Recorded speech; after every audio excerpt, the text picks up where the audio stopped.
dignitaries on the dais of the dais. The benefit of speaking last is that everything has been spoken, so you don't have to speak much. But the downside is that you don't have much to speak. However,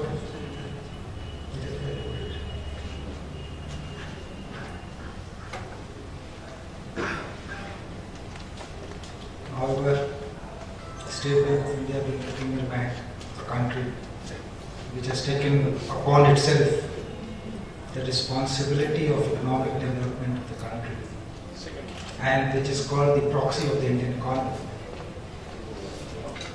By the mere fact that its conversion from Imperial Bank of India to State Bank of India came out of the recommendations of the Agriculture Reform Commission, which was set up, which was the first commission set up in the agriculture segment after India attained independence.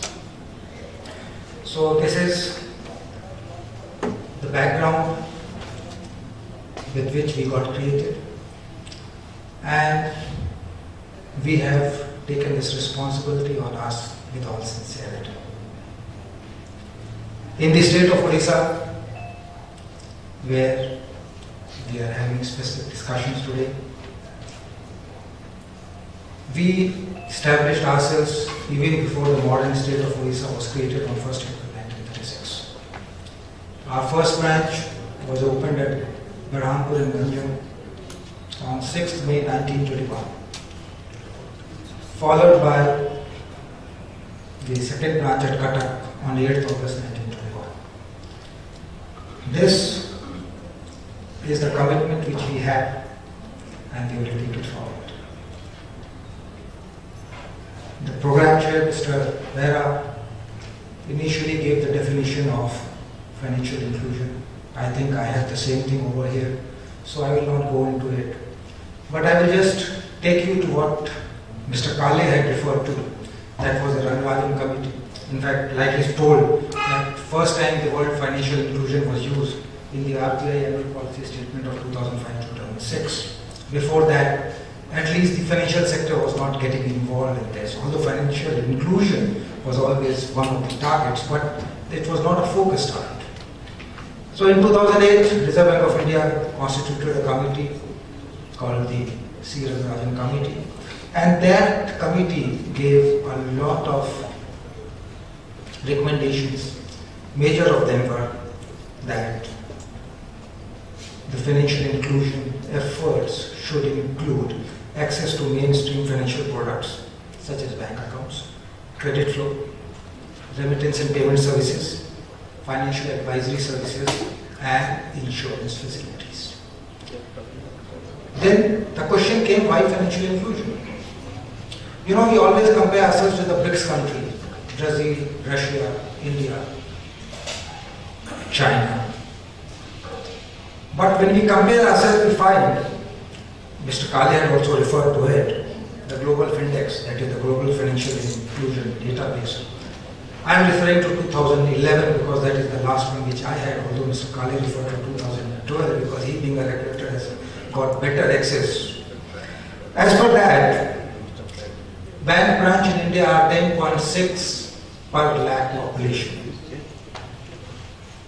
whereas in Brazil it is 46.15, and in China it is 64%.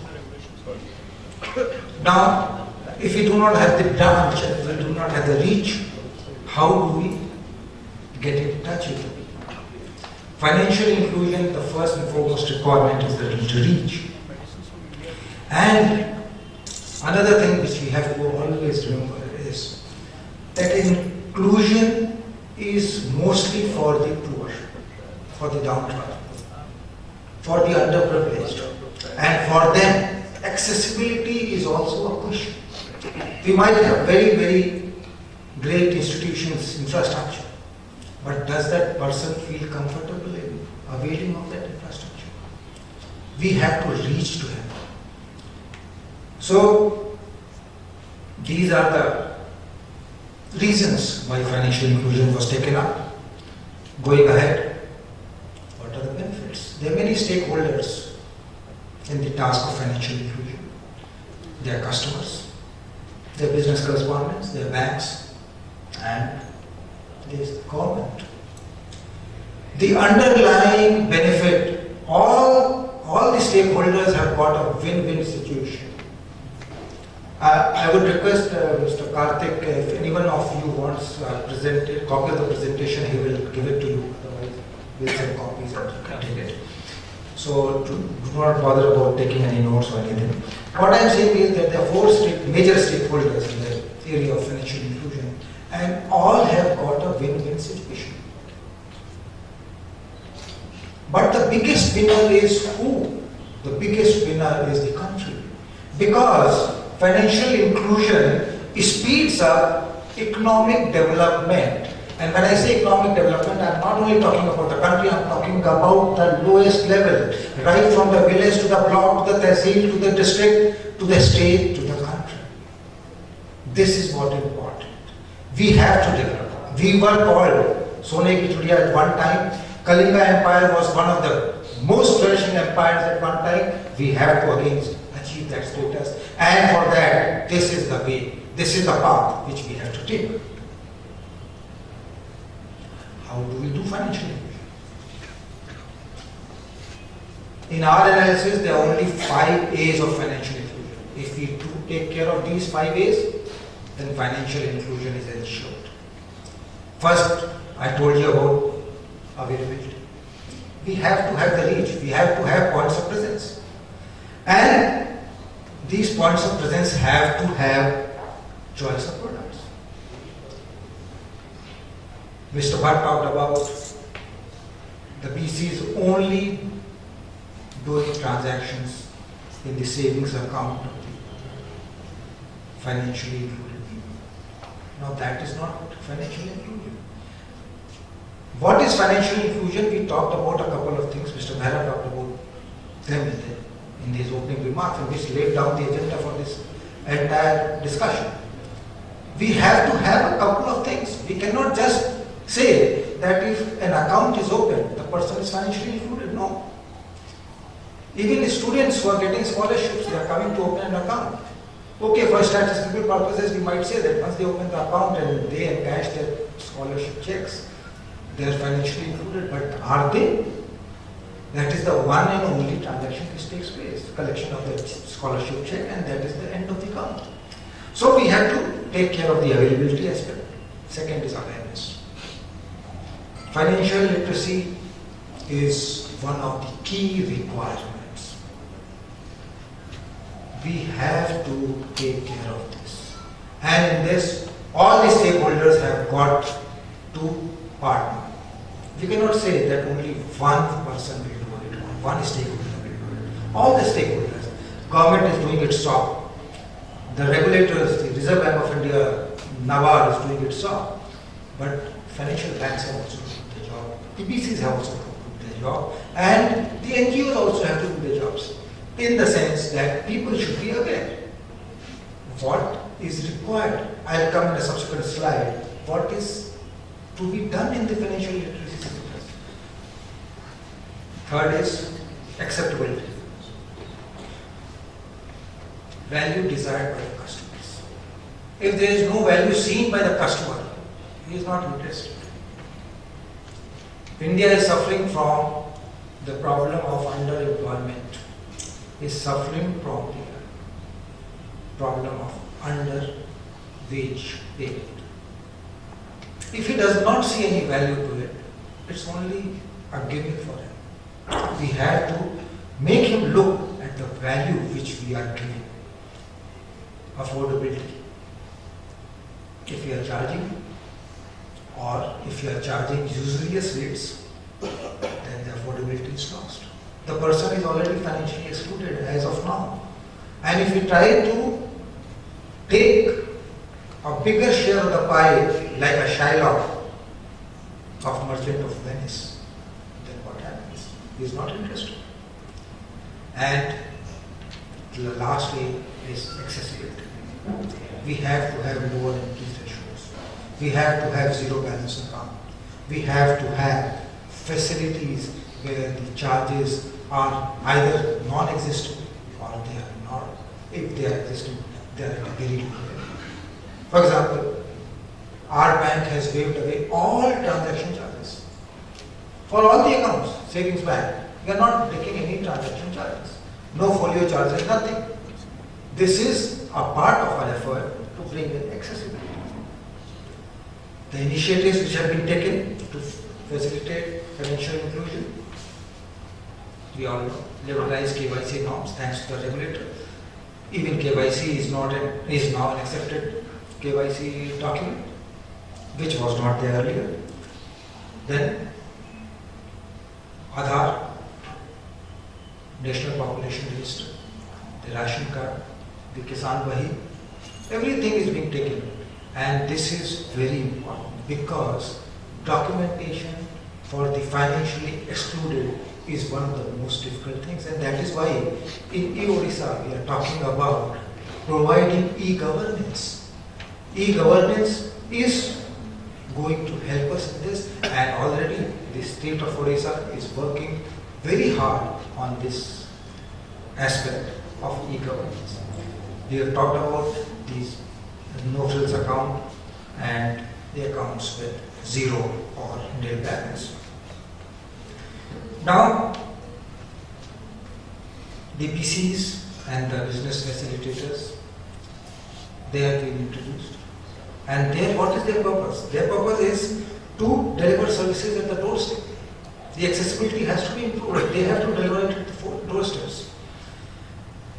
The regulators have also been very kind. They have said that in centers having population of 1 lakh or less, you don't need a license from us beforehand.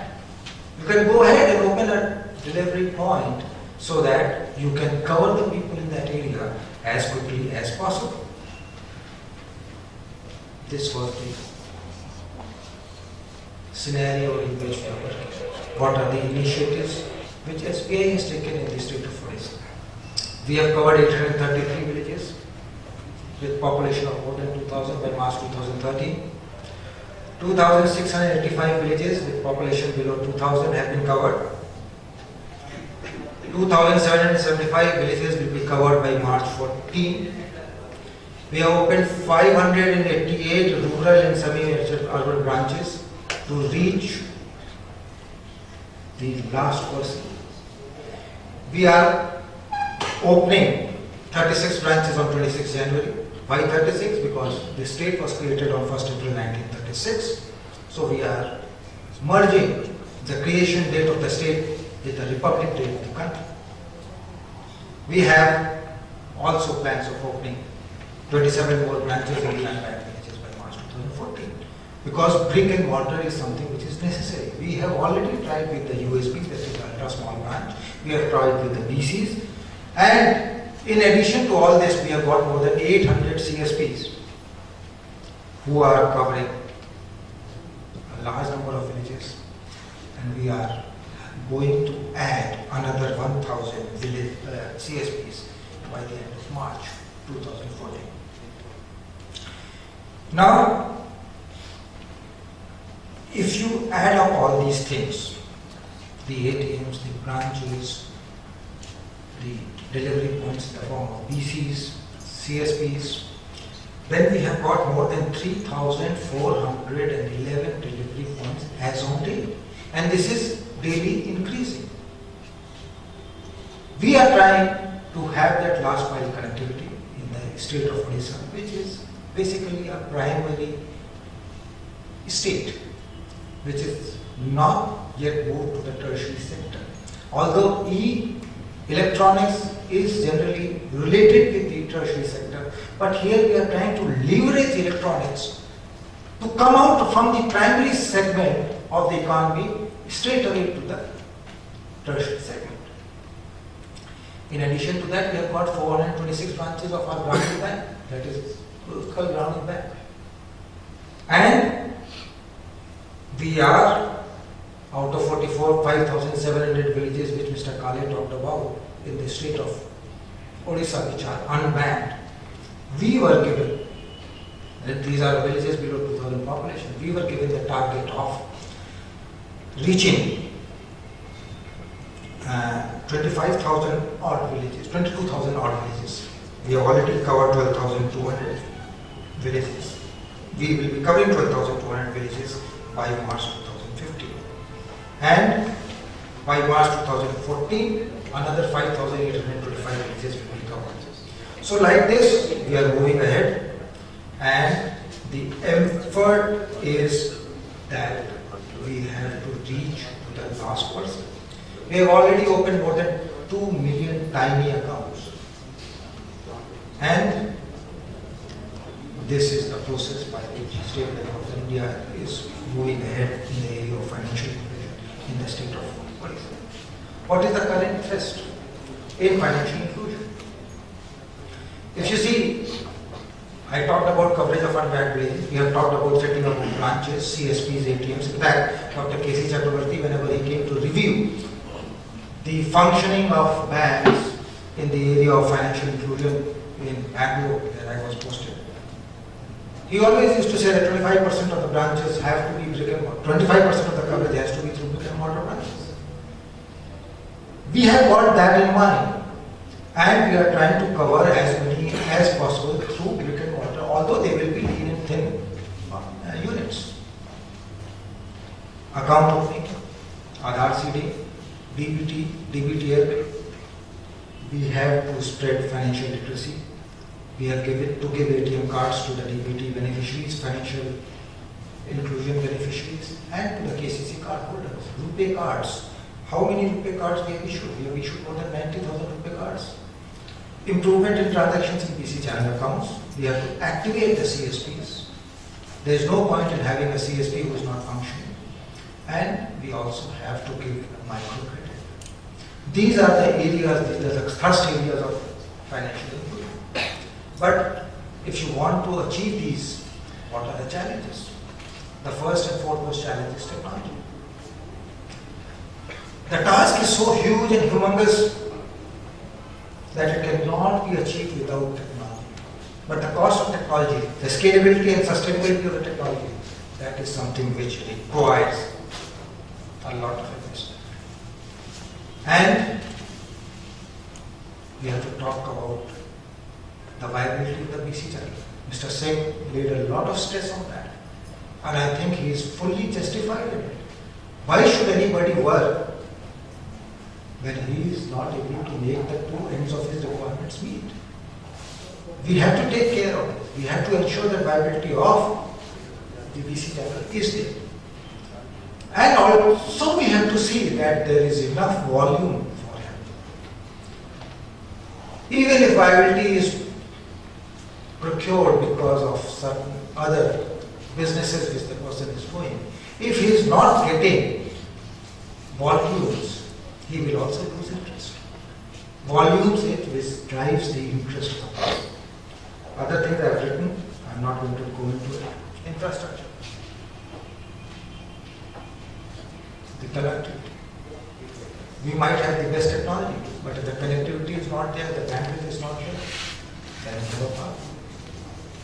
In the plenary session, the head of the STPI as well as the Honorable Chief Minister talked about InfoCities, Infos Valley in Bhubaneswar.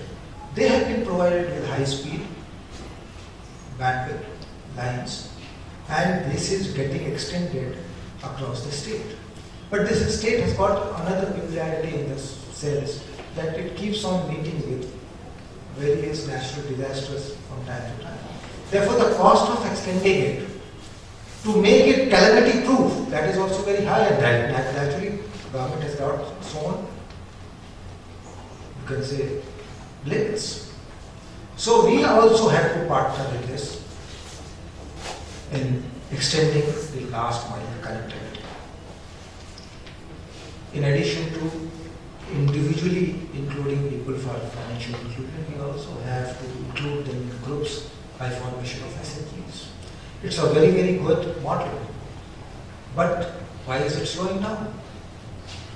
Here, I would request the representatives of the NGOs who are here, or from the representative of MFIs, that please look into this. Why is the SHG not picking up in the way it should? And why is it that the NPAs in SHGs are very high? If I am not wrong, in Odisha we are having SHG NPAs of more than 45%. Can any financial institution sustain this high NPA? DBT, it is the need of the hour. There has to be total elimination of middlemen so that there is seamless transfer of money.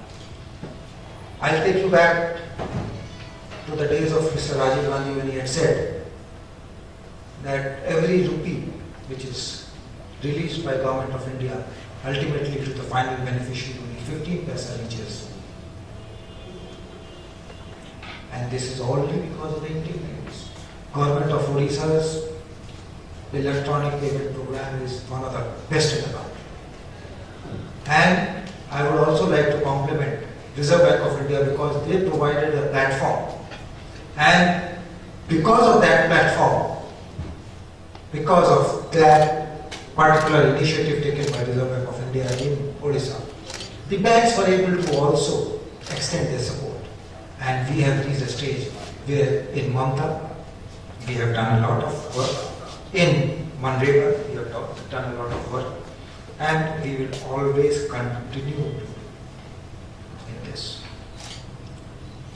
Other issues are there, but the basic issue, because this is an e-governance seminar, remains technology.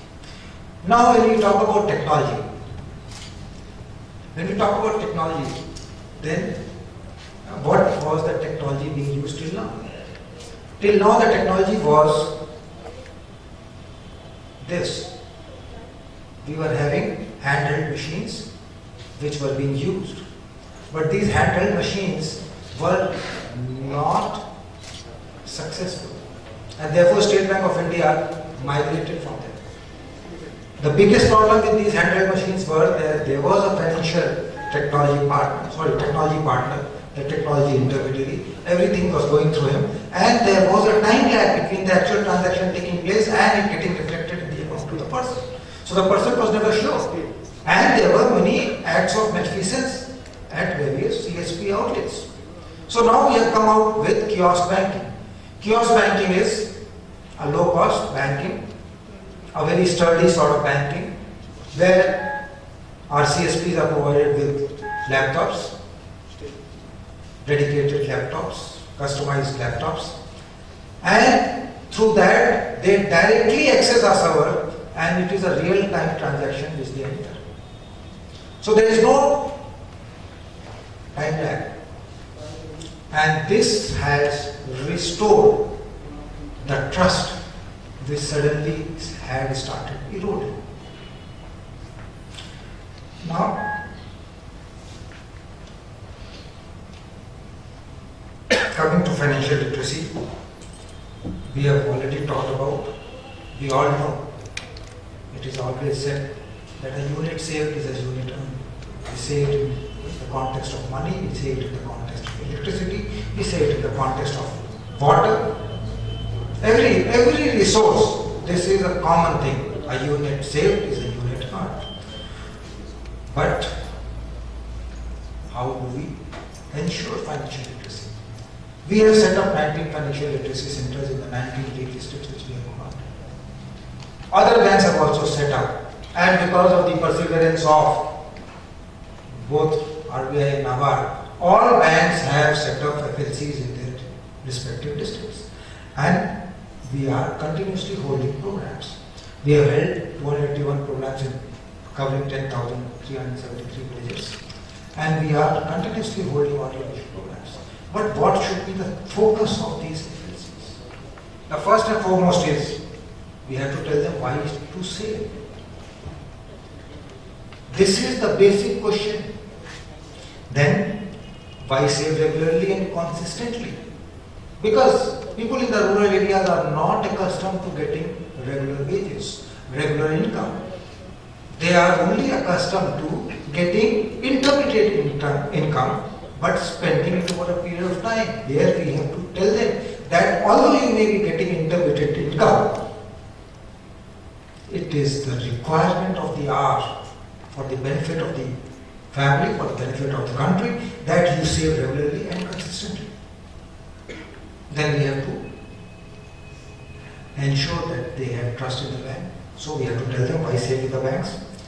Then credit limits are there. Why save?